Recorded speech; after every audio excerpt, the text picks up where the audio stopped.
Good morning, Facebook. It's me and Maddie. Here we are. Here we are again. There's a song like that, isn't there? He's fallen. I've been in here recording videos for our Evergreen coaching program. And yeah, I have to pick him up and hold him because otherwise he's chewing stuff up and causing a ruckus because that's what puppies do. Did you guys see my video this morning? Like, for some reason, it wouldn't let me load the video of him. Like, he caught himself in the mirror and he was like, and then he went behind. Hey, Greg, long time no see. Hey, Brad. He went behind the mirror. And hey, David, he went behind the mirror to see if there was a dog behind there. So now I just pick him up and he's Maverick. Highway to the danger zone. So yesterday, was it yesterday? I think yesterday on Facebook, I put this question out there. And it said, what if every word you said fell and wrapped itself around you like a cloak? What would your wardrobe look like? And so last week was week 7 of our 90-day life transformation boot camp. And it's a group of people who have invested in themselves in coaching because everybody needs a coach. I know until I spent the last 6 years building something that I was getting nowhere. But the minute I signed up and invested in a coaching program, it like, boom. And so same thing is happening with these people. It's all encompassing. It's mind, body, spirit. It's financial. It's relational. It's like people are paying off debt, paying off credit cards. I mean, it's their brains are being healed. They have a different mindset that, anyways. So yesterday I put that question out there and I was asking people to tell me what are some things and labels maybe that were placed on you maybe as a kid, right? Or maybe the things that you say to yourself. I'm not good enough. I can't, I don't want to, I can't. So let me just share a few with you about me, right?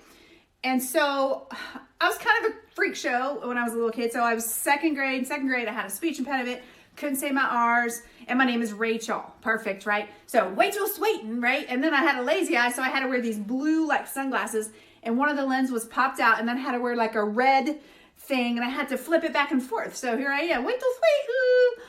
And so it kind of formed this identity of, I heard this a lot.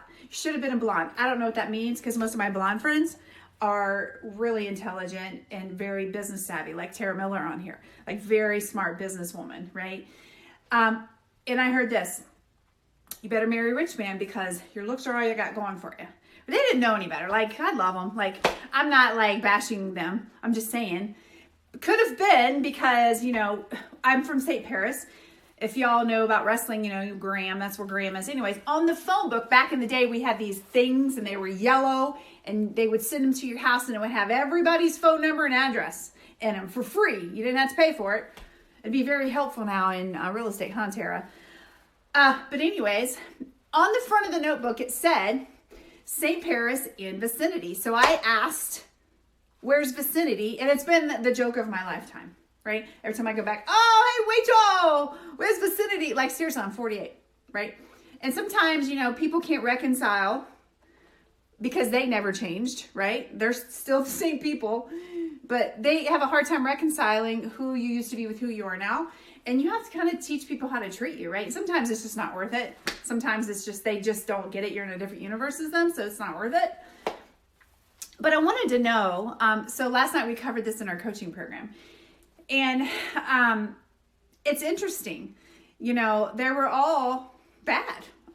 Every single one of them, had death spoke over their life. Like, you're not smart enough. You're overweight, you're fat, you're ugly, you're no good. You got thunder thighs, and let me tell you this. When you call your child a heathen, like, oh, he's a little heathen devil kid. Guess what you just did? Huh. Wow, you just did that. Like, I put this picture on, I think it was one of my stories, where it's a mom and she's just throwing all this junk out and the kid's head is just like, and the kid's face is like this. And it's going, and the mom is just yelling at her child, right? Destroying her child. And of course it's the kid's fault, right? But I don't think we realize sometimes, because you're so used to it, it's the environment you grew up in. You grew up in the environment of, well, you better not play basketball. You better stick to cheerleading. That was me, right? I got cut from a 7th grade basketball team. I still give Mr. Tron heck about it, right? Because I was never encouraged about it. It was like, you better be a cheerleader. And so, therefore, I became a cheerleader, right? That's what happened. So, anyways, yeah, so when you hear these things, or Robin's was, thunder thighs, you got thunder thighs. And so what offsprings from that?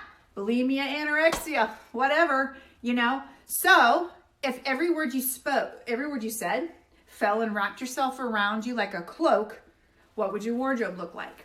So we have to reframe and flip everything now, okay? This is like what we do the very first week. We get people's brains and mindset, because our mindsets now, after week 7, these people's mindsets are of the 2%ers of the world. It's not of the 98%ers of the world. The one who is like the people who are just waiting to get offended so that they can attack you, right? The ones that start their day watching the news, and the only thing they have to talk about is how terrible our president is.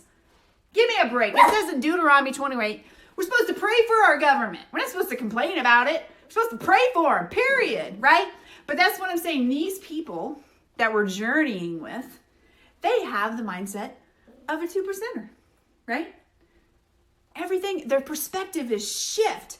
They see things differently than the 98%ers of the world, right? They see things that are for them. They see the people that are for them. And it's almost like, it's like a shield around us. Like for me personally, like I literally, the devil will try, the thought will come.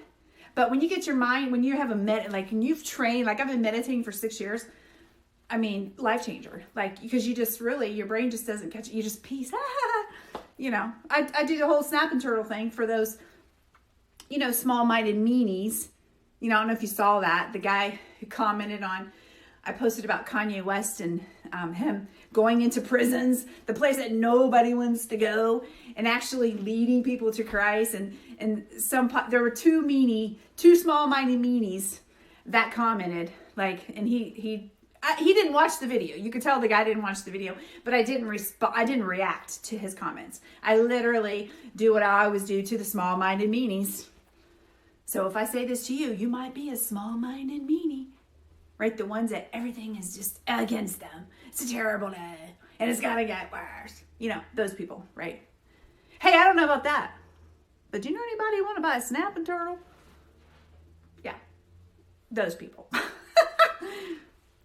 If you don't have any around them, that might be you. I'm just saying. So, I want to share with you, this is my baby. Be mindful of the words you speak to yourself. Be mindful of the words you speak over your children. Stop calling your child a heathen devil child. Because you know what? The power of the tongue, life and death, is in the power of the tongue, right? So, do me a favor. Like this post, share this post, because it's the right thing to do. First of all, people need to know this. You don't know what you don't know, right? That's why, the group experience is amazing, because it's accountability and hearing other questions from other people who are in different stages of life. Like, oh, I was going to ask that and it just got answered. And now I have a new perspective, right? That's what community is all about. That's what we're doing, is we're doing community here. So those jumping on, you got to start over and watch from the beginning. Because we got to go potty, don't we? Look at that face. Can you even see his eyes? Look at that. Look at that face. Look at him. Highway to the danger zone. All right, friends. TGIM. You know what I'm saying? For those of you who work from home. School's in. I'm just kidding. All right, peace out, guys. Best day ever.